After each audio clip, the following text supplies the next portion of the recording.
disaster strikes, the human cost is shocking.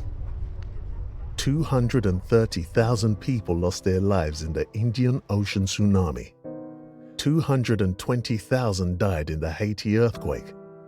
In the ongoing Ukraine conflict, at least 10,000 civilians have been killed so far. In Gaza, over 39,000 civilians have been killed since 2023, and this number is still growing. What can OSH professionals do to help communities affected by conflict and catastrophes?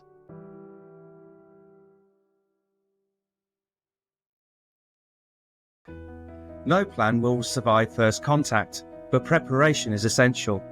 OSH practitioners have the skills to conduct dynamic risk assessments and help protect workers operating in disaster zones.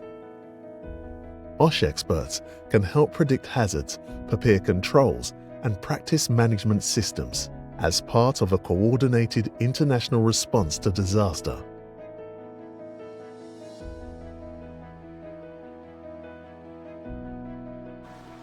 On-site, rescuers can use drones and robots to detect injured people and assess ongoing risks, while the latest PPE helps protect them as they battle to save lives.